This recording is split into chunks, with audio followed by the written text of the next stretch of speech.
Hello student, कैसे हैं सभी। उम्मीद करता हूँ सभी ठीक होंगे। आज फिर एक बार आपका स्वागत है अपने यूट्यूब चैनल पैशन केमिस्ट्री पर। तो बेटा, आज का हमारा टॉपिक रहेगा लैंगमियर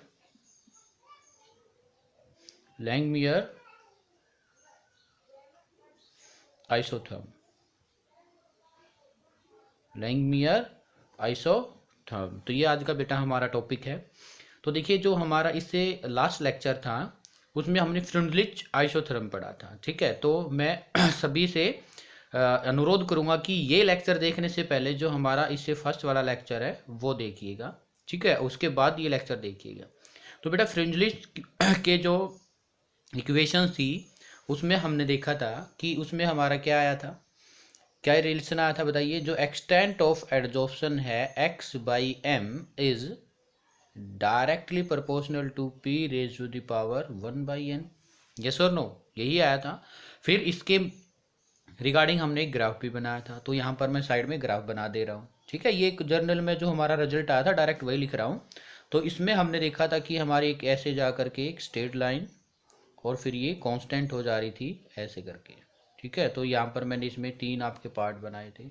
यहाँ पर मैंने P प्रेशर ऑफ सैचुरेशन बोला था। ठीक है, और इसी बात को जो फ्रिंडलिच है बेटा वो एक्सप्लेन नहीं कर पाए थे, वो उसकी क्या थी, ड्रॉबैक थी। तो इस ड्रॉबैक को रिमूव करने के लिए जो है लैंगमियर साइंटिस्ट थे, उन्होंने स्टडी किया। ठीक है, और एक इक्वेशन बनाई। ठीक है, तो लैंगमियर आइसोथर्म जो है इसको स्टार्ट करने से पहले देर आर सम अजम्पशंस, मतलब लैंगमियर ने क्या किया था, कुछ अजम्पशंस किए थे। ठीक है, तो मैं आपको बता दूं कि लैंगमियर से और फ्रिंडलिच आइसोथर्म इक्वेशंस थे, इनसे आपके एग्जाम में कॉम्पिटिटिव में बहुत ही ज़्यादा क्वेश्चंस पूछे जाते हैं, बहुत ही ज़्यादा। Remember it always. ओके, तो ये दोनों टॉपिक आपके लिए क्या है बेटा, बहुत ही ज़्यादा इंपॉर्टेंट है। तो देखिए, आज हम इसको बहुत ही अच्छे इंटरेस्टिंग वे से समझेंगे। ठीक है, तो आप अपने साथ अपना पेन कॉपी लेकर के बैठिए। ठीक है, और साथ साथ क्या है, पहले तो समझिएगा और वीडियो को पॉज करके फिर उसको आप अपने नोट्स को खुद से अपनी लैंग्वेज में लिखिएगा। ठीक है, तो चलो हम स्टार्ट करते हैं। तो लैंगमियर आइसोथर्म को स्टार्ट करने से पहले लैंगमियर ने क्या किया था, कुछ अजम्पशंस माने। तो वो अजम्पशंस क्या है तो लैंगमियर ने क्या बोला था, एज्यूमिंग द फॉर्मेशन ऑफ, मतलब कि क्या था, जो है हमारी लेयर बनती है वो मोनोलेयर बनती है। तो फर्स्ट अजम्पशंस क्या था, assuming the formation of a monolayer, very important,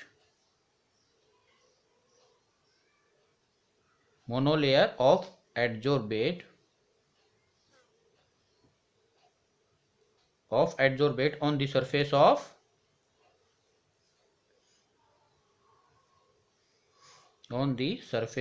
adsorbent, very important। ठीक है, फर्स्ट अजम्पशंस ये थी इसकी कि मोनोलेयर बनाता है। जैसे केमिकल में देखा था ना आपने, मोनोलेयर बनता है। तो ये जो है हमारा लैंगमियर आइसोथर्म किसके लिए बेस्ट है, केमिसॉर्प्शंस के लिए। किसके लिए, केमिकल एडजॉर्प्शन के लिए। जैसे हमने टाइप पढ़ी थी ना, फिजिकल एडजॉर्प्शन और केमिकल एडजॉर्प्शन, तो ये किसके लिए है बेटा, केमिसॉर्प्शन भी बोलते हैं इसको और केमिकल एडजॉर्प्शन भी बोलते हैं, उसके लिए बहुत ही ज़्यादा इंपॉर्टेंट है ये। ठीक है, वैसे ये वैलिड तो फिजिकल एडजॉर्प्शन के भी लिए, लेकिन उसमें अजम्पशंस क्या है हमारा, ये होना चाहिए। ठीक है, फिर इसके बाद देखिए मैं एक डायग्राम बनाता हूँ यहाँ पर। हमारा बेटा ये क्या है, कोई भी एक क्या है, सरफेस है। और सरफेस को क्या, ये कौन सा सरफेस होगा, एडजॉर्बेंट सरफेस। ठीक है, और इस पर मैं कुछ साइड दिखाऊंगा आपको, जो ये मैं दिखा रहा हूँ ऐसे करके, ये क्या है, साइट है। ठीक है, ये क्या आपके पास बेटा, साइट है। ठीक है, और ये यहाँ पर गैसियस पार्टिकल है। तो ये गैसियस पार्टिकल जो ये आपके पास वैकेंट साइट है, यहाँ पर क्या होगी, डिपॉजिट होगी। क्या होगी, यहाँ पर डिपॉजिट होगी। ठीक है, तो अज्यूम कीजिए ये हमारे पास ए गैस है, कोई भी, क्या हमारे पास ये ए गैस। ठीक है, और इस गैस का जो प्रेशर है उसको मैं रिप्रेजेंट करूंगा पी ए से। किससे रिप्रेजेंट करूंगा, पी ए से रिप्रेजेंट करेंगे। ठीक है, और ये जैसे ही पी ए यानी कि प्रेशर लगाएंगे हम गैस पर, तो ये गैसियस पार्टिकल क्या होगा बोलो, यहाँ पर आकर के डिपॉजिट होने लग जाएंगे ऐसे। तो ये मैंने डिपोजिशन दिखा दिया। तो ये हमारे पास क्या है, डिपॉजिट साइट, ठीक है। तो ये इसको हम बोल सकते हैं वैकेंट साइट। क्या बोल सकते हैं बेटा हम इसको, वैकेंट साइट बोल सकते हैं। बोलो इतना क्लियर है, ठीक है। तो ये क्या हो गया कि गैसियस पार्टिकल इस वैकेंट साइट पर क्या आके हैं, डिपॉजिट हुए हैं। तो इस कंप्लीट प्रोसेस को मैं क्या कहता हूँ, बोलिए एडजॉर्प्शन। क्या कहते हैं, एडजॉर्प्शन। देखो मैंने आपको इस लेक्चर के इस यूनिट के स्टार्टिंग में ही एक बात बताई थी कि बेटा कि जो हमारी बेसिक टर्म है उनको अच्छे से सीख लीजिए, वो बार बार यूज होंगी, ठीक है। एडजॉर्प्शन है, एडजॉर्बेंट है, ये इसको हमने क्या बोला था, एडजॉर्बेट। क्या ये आपके पास है एडजॉर्बेट, इतना क्लियर है अभी, बोलिए। तो हम एक तो ये जंक्शन हुआ हमारा, ठीक है। यहाँ पर क्या है बेटा, पी ए क्या है, प्रेशर ऑफ ए गैस, ठीक है। पी ए क्या है, वहां पर लिख दे रहा हूं, P A pressure of a gas, clear है। तो जैसे जैसे मैं पी ए को इंक्रीज करूंगा तो हमारा एडजॉर्प्शन प्रोसेस क्या होगा, बोलिएगा बेटा, हमारा एडजॉर्प्शन प्रोसेस क्या होगा, बोलो, इंक्रीज होगा।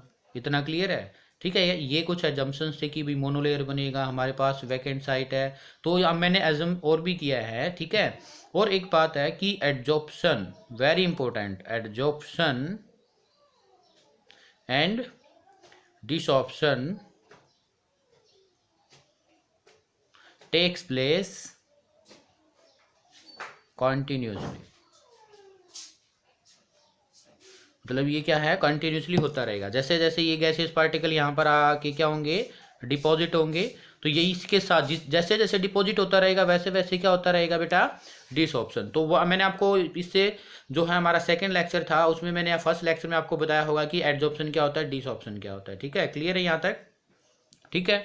और क्या है, हमने अज्यूम कर लिया कि there are total N site, there are total n site is present for adsorption, very important beta, there are total n site is present for adsorption। इतना क्लियर है सभी को, ठीक है। तो देखिए अभी तक सिर्फ हमने लैंगमुइर आइसोथर्म के बारे में कुछ अजम्पशन सीखे हैं कि भाई एडजॉर्बेंट क्या होता है, पीए क्या है, बेसिक टर्म है। देखो अभी हमारा क्या है, मेन टॉपिक यहाँ से स्टार्ट होगा, ठीक है। तो मेन टॉपिक क्या है बेटा, देखिए एक साइड जो भी हम अजम्पशंस करते रहेंगे वो लिखेंगे, ठीक है। एक साइड हमारा जो है मैथमेटिक एक्सप्रेशन चलता रहेगा। तो बेटा देखिए एडजॉर्प्शन प्रोसेस, एडजॉर्प्शन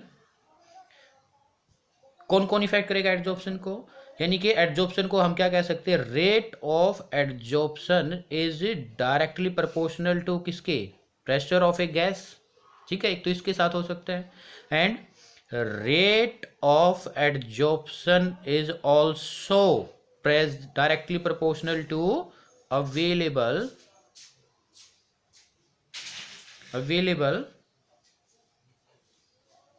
site। किसके डायरेक्टली प्रोपोर्शनल हो सकता है, देखिए rate of adsorption is directly proportional to P A, rate of adsorption is directly proportional to available site, ठीक है। तो एक मैं इस साइड और एक न्यू वेरिएबल एज्यूम करूंगा थीटा, वेरी इंपॉर्टेंट बेटा। क्या हमारे पास एक इधर मैंने एक न्यू वेरिएबल एज्यूम किया, ये क्या हमारे पास एक न्यू वेरिएबल, ठीक है। तो थीटा कैसे निकालेंगे हम, हमारे पास कैसे निकालते थीटा, देखिए site occupied by total site, ठीक है। देखिए हमारे पास अगर मैं यहाँ पर अज्यूम करूँ कितनी साइट है, 1 2 3 4 5 साइट है, ठीक है। टोटल तो हमारे पास वैकेंट साइट या कितनी है, एन की वैल्यू कितनी मैंने आपको दिखाई यहाँ पर 5, इसमें से ऑक्यूपाइड कितनी बेटा 3, ठीक है। और कितनी है 2, तो इसमें क्या बच गई, वैकेंट बची ना। तो थीटा क्या है, साइट कितनी ऑक्यूपाइड की गई है टोटल साइट में से, उसी को हम क्या कह रहे हैं, थीटा। तो इसको मैं क्या ऐसे लिख सकता हूँ, theta is equal to site occupied divide by N. तो यहां से साइट ऑक्यूपाइड की वैल्यू हम कैसे निकाल सकते हैं, बोलो, site occupied is equal to theta N, yes और नो, बोलो इतना क्लियर है? सॉरी। तो मैं अवेलेबल साइट कैसे निकालेंगे बेटा? अवेलेबल साइट मतलब कितनी वैकेंट है, तो कैसे निकाल सकते हैं? ROA is directly proportional to available site. कैसे निकालेंगे बोलो? टोटल साइट कितनी है हमारे पास? n। ऑक्यूपाइड कितनी आ गई? n minus theta n। Yes और नो? लिख सकते हैं नहीं लिख सकते? n माइनस थीटा n या n थीटा हम लिख सकते हैं इस चीज को, ठीक है। तो और इसको मैं कैसे लिख सकता हूँ? ROA, इसी को मॉडिफाई करके लिख रहा हूँ बेटा मैं। कैसे लिख सकते हैं हम इसको? n 1 माइनस थीटा, ठीक है। एक हमारे पास ये हो गया, वो एक ये इक्वेशन मैं लिख दे रहा हूँ यहाँ पर, इक्वेशन नंबर 1, ठीक है। इतना क्लियर है सभी को? ये इक्वेशन नंबर हमारे पास क्या है? 2। तो अगर मैं इक्वेशन 1 को और 2 को क्या कर दूँ? कंबाइन। इक्वेशन 1 को एंड 2 को क्या कर दें हम? कंबाइन।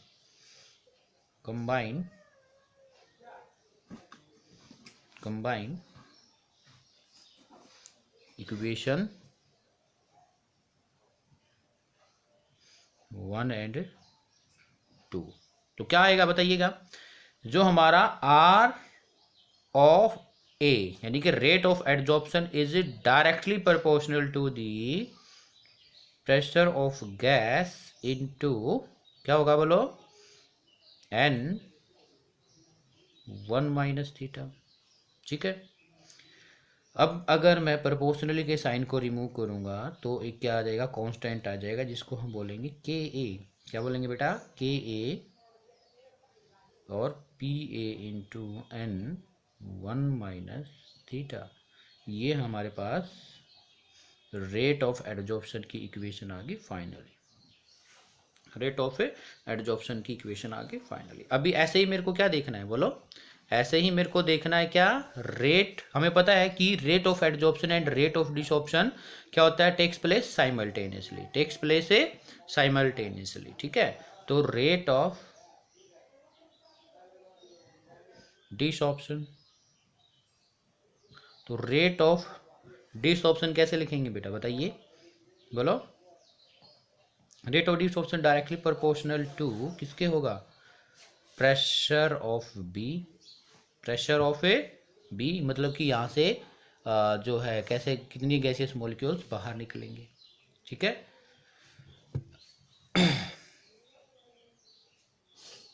और rate of desorption is directly proportional to site occupied. Site occupied, site occupied. तो साइट ऑक्यूपाइड को जो हम कैसे निकालेंगे बताइए? हमारे पास साइट ऑक्यूपाइड की वैल्यू क्या थी? Theta n। तो ROD is directly proportional to n theta, ठीक है। तो ROD is directly proportional to, अगर मैं इस वाली इक्वेशन को कंबाइन कर दूं, 4 इक्वेशन को और 5th इक्वेशन को, तो हमारे पास क्या आएगा बेटा? बोलिए, बोलो बोलो। PBN इंटू n थीटा, ठीक है। ये हमारे पास क्या है? इक्वेशन, चलो पहले हम प्रोपोर्शन लेके साइन को रिमूव कर लेते हैं। R of D is equal to KB PBN theta, ठीक है। ये हमारे पास एक अलग न्यू इक्वेशन बन के आ गई है, इक्वेशन 6। तो इक्वेशन 6 और इक्वेशन 3 को अगर मैं क्या कर दूं, हमें पता है एट इक्विलिब्रियम हमारे पास एक ऐसी कंडीशन आ जाती है कि, बोलिए क्या होता है? जहां पर rate of adsorption is equal to rate of desorption. Yes और नो? बोलिए, होता है ना ऐसा ही? ठीक है, rate of adsorption is equal to rate of desorption, ठीक है, at equilibrium.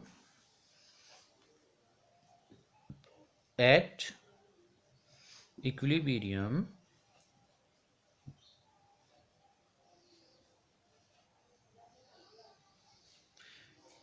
ROA is equal to R of D या इन इक्विलिब्रियम, ठीक है। तो अगर ऐसा कुछ कंडीशन होगा तो हम इसको ऐसे लिख सकते हैं बेटा K A P A N 1 minus theta is equal to K B N theta. मतलब अगर हम इसको चाहे तो रिमूव भी कर सकते हैं, क्योंकि इतना ज़्यादा हमारा प्रेशर पर क्या है कोई इफेक्ट नहीं होता है। ये जो पी बी है हम इसको रिमूव भी कर सकते हैं, ठीक है, कैंसिल आउट कर सकते हैं हम इसको, क्योंकि नेग्लिजिबल होता है ये। ओके, ये टेम्परेचर पर ज़्यादा डिसऑप्शन टेम्परेचर पर ज़्यादा डिपेंडेंट करता है, ठीक है, सॉरी फॉर दैट। तो यहाँ से अगर आप इसको सोल्व करना चाहो तो क्या हो जाएगा, ये n से n कैंसिल आउट हो जाएगा, n से n कैंसिल आउट हुआ तो हमारे पास क्या रहा बेटा, बोलो, K A P A 1 minus theta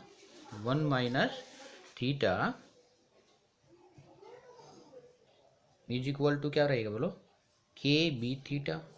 तो अगर मैं के बी को और के ए को इधर ले आऊँ, एक साइड कर ले हम, के ए के बी, ठीक है, पी ए 1 माइनस थीटा, तो क्या आ जाएगा, ये इज इक्वल टू थीटा। फिर इसके बाद ये हमारा क्या है, के बी कॉन्स्टेंट है, के बी कॉन्स्टेंट है, तो इन दोनों को मिला करके अगर मैं नई कॉन्स्टेंट को जनरेट करूँ, नया कॉन्स्टेंट अगर हमने लिखा K P A 1 minus theta is equal to theta, ये हमारे पास क्या है, एक न्यू कॉन्स्टेंट, क्या हमारे पास बेटा, ये न्यू कॉन्स्टेंट, ठीक है, इतना क्लियर है आपको।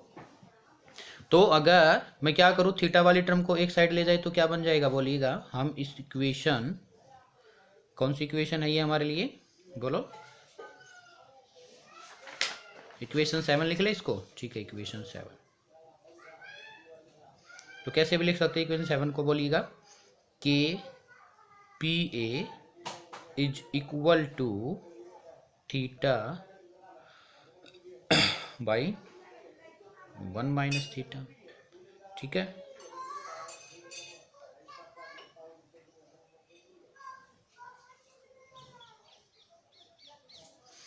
ओके, यहां तक बोलिए, क्लियर अभी तक, ठीक है। तो अगर मैं इक्वेशन 8 को रिवर्स कर दे, इफ रिवर्स इक्वेशन 8, तो क्या आएगा, बोलो, इसको इधर ले आए, इसको इधर ले जाएं तो क्या आ जाएगा, इसको ऊपर ले जाएंगे तो 1 माइनस थीटा, इसको मैंने रिवर्स कर दिया और इसको इस साइड ले आया मैं, divide by theta is equal to 1 by K P A, ठीक है।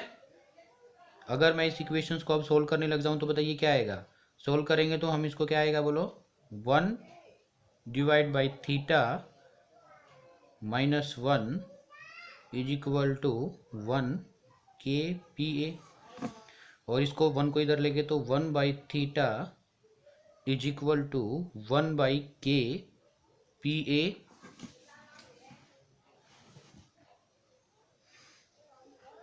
प्लस 1, यस और नो, लिख सकते हैं, नहीं लिख सकते।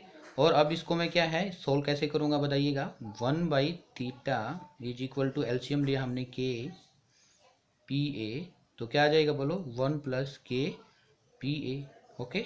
फिर हमने यहाँ पर इसको क्या किया था, रिवर्स, दोबारा से हम इसको रिवर्स कर देंगे तो क्या आ जाएगा, theta is equal to K P A divide by 1 plus K P A, okay.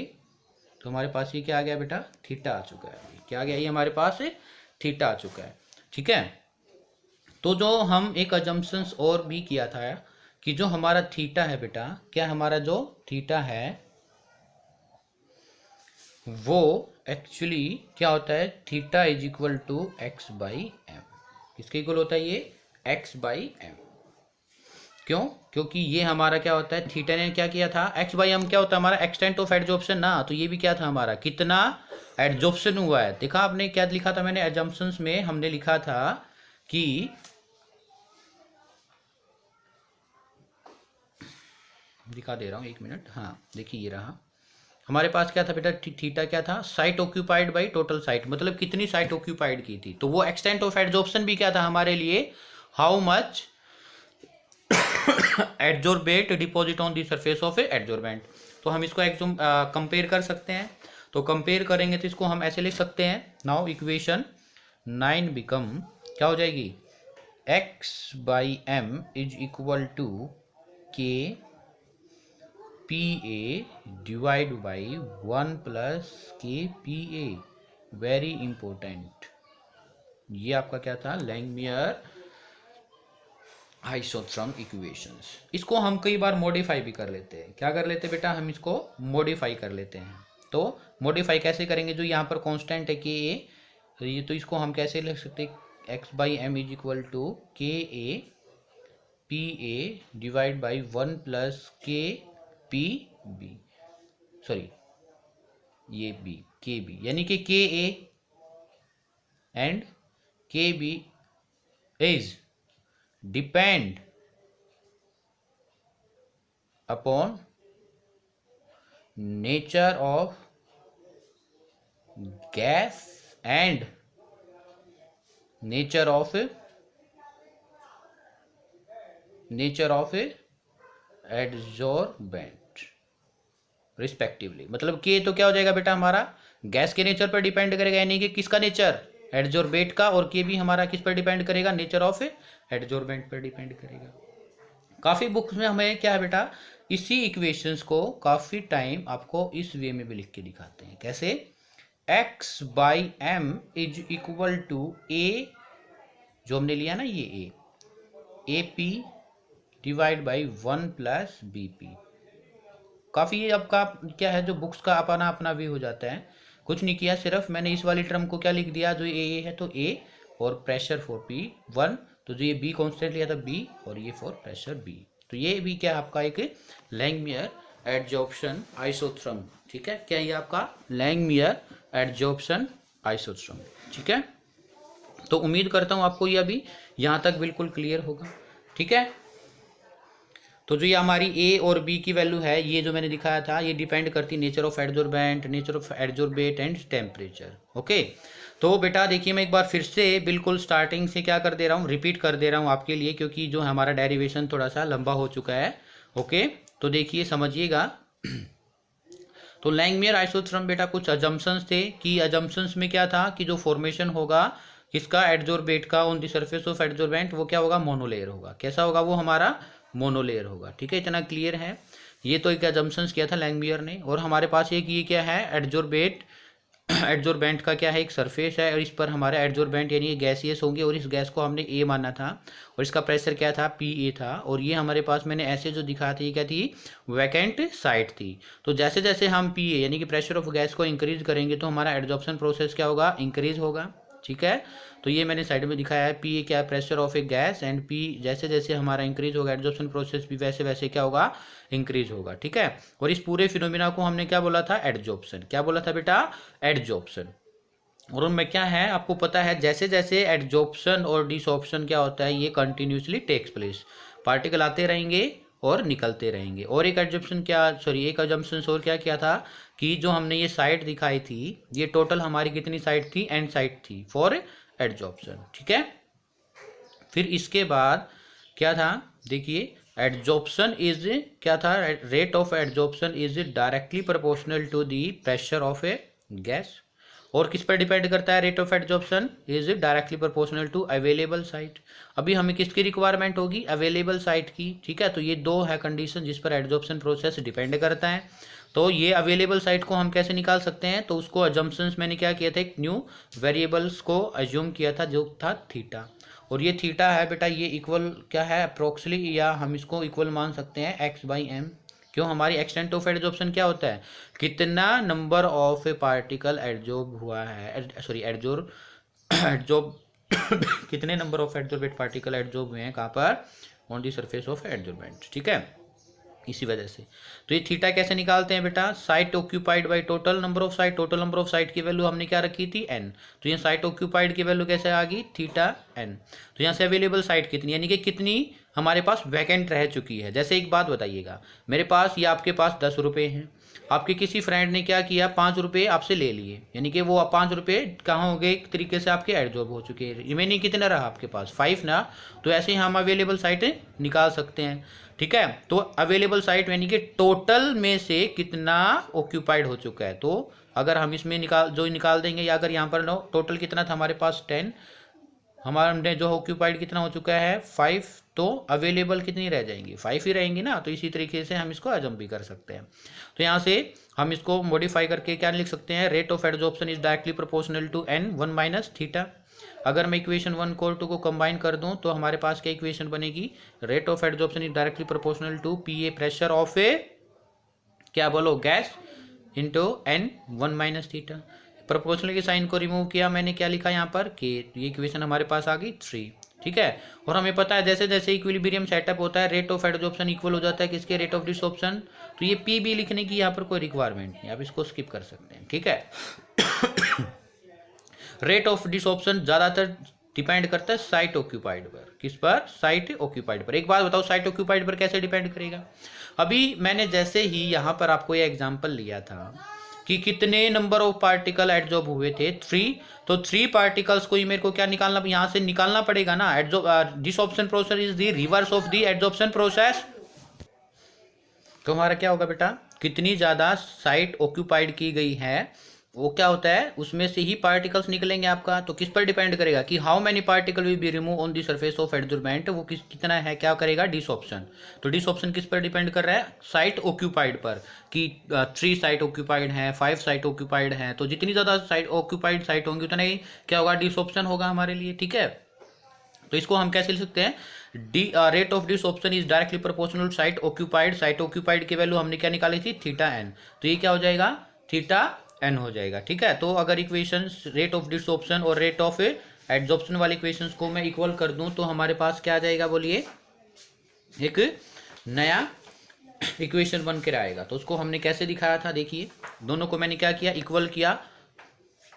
तो इक्वल करेंगे तो हम क्या आएगा,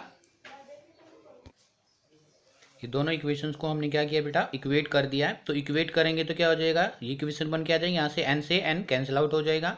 ठीक है, फिर n से n कैंसिल आउट होने के बाद हमारे पास क्या बचा, K A P A 1 minus theta is equal to K B theta. हमने क्या किया, के बी और के को एक साइड कर लिया क्योंकि दोनों कॉन्स्टेंट है, दोनों कॉन्स्टेंट आए।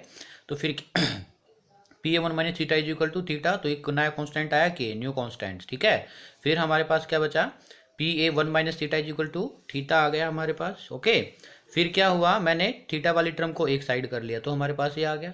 हमें रिक्वायरमेंट किसकी थी बेटा, थीटा की। इसी वजह से मैंने जो हमारा इक्वेशन इसको मैंने रिवर्स कर दिया। तो रिवर्स करने के बाद क्या आया, इसको मैं लेफ्ट की तरफ ले गया और इसको मैं राइट की तरफ ले आया। तो 1 minus theta by theta work by 1 by K P ए। तो इसको मैंने सोल्व किया तो हमारे पास ये आया और ये ऐसे कैसे रहा। फिर मैं 1 को इस साइड ले गया, हमारे पास ये आया। तो 1 बाई थीटा क्या बन गया, 1 बाई के पी ए और प्लस 1। तो मैंने के पी ए एलसीएम लिया और इसको सोल्व किया तो हमारे पास ये इक्वेशन आ गई।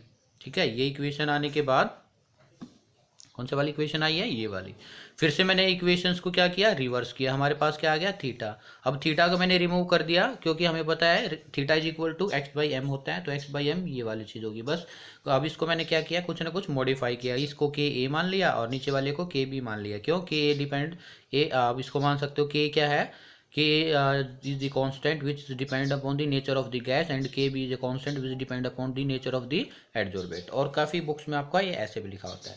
बस एक इसमें छोटा सा हम क्या करते हैं बेटा, ग्राफिकल रिप्रेजेंटेशन देखते हैं हम। इसके लिए क्या देखेंगे, ग्राफिकल रिप्रेजेंटेशन देखेंगे। तो ग्राफिकल रिप्रेजेंटेशन को आप देखिएगा क्या होगा। ग्राफिकल रिप्रेजेंटेशन हम इस वाली इक्वेशंस को ही मॉडिफाई करके लिखते हैं। स्ट्रेट लाइन इक्वेशन बनाने की कोशिश करते हैं। तो स्ट्रेट लाइन इक्वेशंस कैसे बनाएंगे, मैं इस पी को इस साइड ले आऊँ तो क्या होगा, पी को अगर हम इस साइड ले आएंगे तो क्या होगा, X by M divide by P is equal to A 1 plus B P.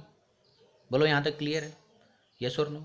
अब इस इक्वेशंस को मैं क्या कर दूँ, रिवर्स। ये इक्वेशन लगा लो, हमारे पास क्या है, अगर मैं इसको मानूँ 10 तो इसको हम क्या मान लें 11। ठीक है, क्या कर लेते हैं हम इसको 11। इक्वेशन 11 को रिवर्स कर दो, रिवर्स इक्वेशन 11। तो हमारे पास क्या आएगा बेटा, बोलो, P x by M is equal to 1 plus B P divide by A. इसको हम कैसे लिख सकते हैं बेटा, P x by M is equal to 1 upon A. क्या लिख सकते हैं हम इसको, 1 divide by A plus B divide by A into P, yes और नो। तो इसको अगर हम माने क्या y, इसको माने क्या c, और ये हमारा क्या है m, और ये क्या है x। तो देखिए ये हमारा क्या है y, ये हमारा क्या है c इंटरसेप्ट, ये क्या हमारा m स्लोप, और p क्या है x वेरिएबल। तो इसका ग्राफ बेटा हम कैसे शो कर सकते हैं? इसके ग्राफ को शो करने के लिए हम यहाँ पर दिखाते हैं आपको, ठीक है। तो देखिए y एक्सिस पर क्या होना चाहिए आपका p divide by x by m, और x एक्सिस पर हमारा क्या है p, ठीक है। ये हमारा एक ग्राफ है। तो ये ग्राफ हमारा क्या है, यहाँ से स्टार्ट होगा और एक स्ट्रेट लाइन होगा, और ये हमारा क्या है इंटरसेप्ट, और इंटरसेप्ट की वैल्यू बेटा हमारे पास क्या आई थी, c की वैल्यू क्या थी 1/a, क्या है ये वैल्यू क्या है हमारे पास 1/a, और स्लोप क्या था बेटा हमारे पास, बोलिए स्लोप क्या होगा आपके लिए। तो स्लोप को अगर हम लिखें तो इस इक्वेशन से हमारा m की वैल्यू क्या थी, देखो m की वैल्यू क्या है b/a, क्या हमारे पास है b/a। तो ये हमारा क्या हो जाएगा, एक तरीके से स्ट्रेट लाइन इक्वेशन आ जाएगा, ठीक है। क्लियर है सभी को? ओके। तो क्या है, उम्मीद करता हूँ ये कंप्लीटली हमारा हुआ अबाउट लैंगमियर आइसोथर्म इक्वेशंस के बारे में। किसके बारे में? लैंगमियर आइसोथर्म इक्वेशंस के बारे में। एक बार इसको आप क्या करना, आराम से पहले समझना, फिर लिखना, लेक्चर को कम से कम 2 बार देखना, ठीक है। फिर खुद से बिना देखे हुए इसको लिखना है, ओके। बहुत ही ईजी है लेकिन थोड़ा सा लेंथी, बस ये मानता हूँ मैं, ठीक है। तो ये हमारा कंप्लीटली किसके बारे में हुआ बेटा, लैंगमियर एडजॉर्प्शन आइसोथर्म इक्वेशंस के बारे में हुआ है, ठीक है। Langmuir adsorption isotherm. तो देखिए ये भी ग्राफ आपके लिए दिखाया गया है ये। तो क्या है नेक्स्ट हमारा इसी में टॉपिक है छोटा सा, इसको आज हम कवर अप कर ही लेंगे। Adsorption from solution phase, adsorption from solution phase. तो सॉल्यूशन फेज से एडजॉर्प्शन कैसे है, मतलब सॉल्यूशन में हमारे आपको बिल्कुल स्टार्टिंग में मैंने क्या किया था, आपको एग्जांपल बताया था कि अगर मैं मिथाइलिन ब्लू में चारकोल को ऐड कर दे रहा हूँ तो क्या होता है बेटा, जो मिथाइलिन ब्लू का कलर है वो डिसअपियर हो जाता है। तो वो एक तरीके से एडजॉर्प्शन है, कहाँ से, सॉल्यूशन में से। तो सॉल्यूशन फेज में से एडजॉर्प्शन प्रोसेस दिखाना ही हमारा नेक्स्ट टॉपिक है, ठीक है। In this process solute particle gate absorb on the surface of solid adsorbent from the solution, ठीक है।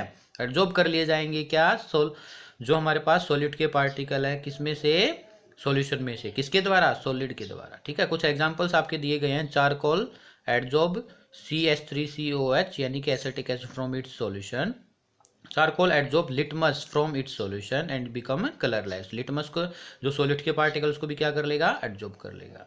इट मीन्स एडजॉर्प्शन कंडीशंस क्या होनी चाहिए, ये सिंपल आप पढ़ चुके हैं। कंडीशंस क्या होनी, extent of adsorption decrease with rise in temperature. जैसे हम टेम्परेचर को क्या करेंगे, इंक्रीज करेंगे, एक्सटेंट ऑफ एडजॉर्प्शन हमारा डिक्रीज होता है, ठीक है। तो x/m extent of adsorption directly proportional to surface area, जितना ज़्यादा सरफेस एरिया होगा उतना ही ज़्यादा एडजॉर्प्शन प्रोसेस होगा। Extent of adsorption directly proportional to concentration of solid, जितना ज़्यादा सॉलिड होगा, मतलब जितने ज़्यादा, जैसे हमने क्या किए थे, गैसेस ली थी, जितने ज़्यादा गैसेस पार्टिकल होंगे और अवेलेबल साइट होगा उतना ही ज़्यादा एडजॉर्प्शन होगा, ठीक है। x/m डायरेक्टली प्रोपोर्शनल टू किसके होगा, nature of adsorbent and adsorbate के, ठीक है। ये हमारे पास क्या था, कुछ क्या था, एडजॉर्प्शन फ्रॉम सॉल्यूशन, और x/m किस पर किस आपका है, जो डिपेंड करता है। कुछ एप्लीकेशंस है बेटा किसकी, एडजॉर्प्शन की। तो एडजॉर्प्शन की एप्लीकेशंस क्या है, आपने काफ़ी बार देखा होगा, मैंने 1-2 एप्लीकेशंस के बारे में आपको बताई भी होगी। In the productions of high vacuum in curing diseases, जो हमारे क्या है प्रोडक्शंस करता है हाई वैक्यूम इन क्योरिंग, यानी कि किसका, जो हमारे पास बीमारी हो जाती है उनके इलाज के लिए। इन मास्क, जो मास्क का तो एग्जांपल जो है प्रिंसिपल मैंने आपको बताया था इससे फर्स्ट वाले लेक्चर में, मोर पॉइजनस गैस क्या हो जाती है, रिमूव कर देती है लेस पॉइजनस गैस को, ठीक है। जैसे उसमें SO2, अमोनिया, क्लोरीन, ये किसको रिमूव कर देती है, हाइड्रोजन, ऑक्सीजन, नाइट्रोजन को, ठीक है। Silica and aluminium gel are use to control humidity.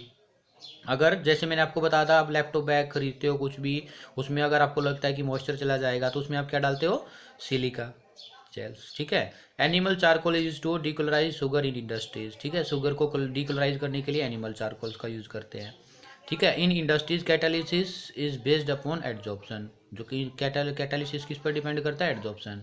In the separation of inert gases, inert gas को सेपरेशन करने के लिए। एडजॉर्प्शन इंडिकेटर्स एग्जांपल फ्लोरेसेंस, ठीक है। ये हमारे क्या कुछ एप्लीकेशन है किसकी, एडजॉर्प्शन की। तो नेक्स्ट लेक्चर में हम बेटा डिस्कस करेंगे कोलॉइडल स्टेट। तो इसमें हम क्या है, हमारा एक पार्ट कंप्लीट हो चुका है किसका, सरफेस का। तो नेक्स्ट हमारा कोलॉइडल स्टेट है, इसकी प्रिपरेशंस, डिफ्रेंशिएशंस, प्यूरिफिकेशंस को डिस्कस करेंगे। फिर लास्ट टॉपिक हमारा कैटालिसिस एंड एंजाइम रह जाएगा। लेकिन कोलॉइडल स्टेट इससे भी आपका थोड़ा सा क्या है, लेंथी टॉपिक है, ठीक है। उम्मीद करता हूँ बेटा आपको ये लेक्चर अच्छे से समझ आया होगा, और अगर आपको ये लेक्चर अच्छे से समझ आया है, पसंद आया है, ठीक है, तो प्लीज़ माई चैनल्स को सब्सक्राइब करें, मेरे चैनल को सब्सक्राइब करें और शेयर करें, लाइक करें एंड कमेंट करें। देखो आपका एक लाइक, एक सब्सक्राइब क्या है मेरे लिए एक मोटिवेशन, क्या है, मोटिवेट करता है मेरे को, ताकि मैं आपके लिए और भी अच्छे अच्छे वीडियो बनाऊं, कुछ और मॉडिफाई करूं। अगर किसी को कुछ कमी लगती है तो मेरे को आप क्या है कमेंट बॉक्स सेक्शन में बता सकते हैं, ठीक है। हम जल्द ही अपने जो है लेक्चर्स को बोर्ड पे भी स्टार्ट करने वाले हैं। ये लॉकडाउन की वजह से मैं अब क्या है कुछ ऐसे मेरे को करना पड़ रहा है, ठीक है। तो हमारा लेक्चर सरफेस केमिस्ट्री का कल जल्दी ही लेके आएंगे। तब तक के लिए थैंक यू। घर पे रहिए, सुरक्षित रहिए, ओके।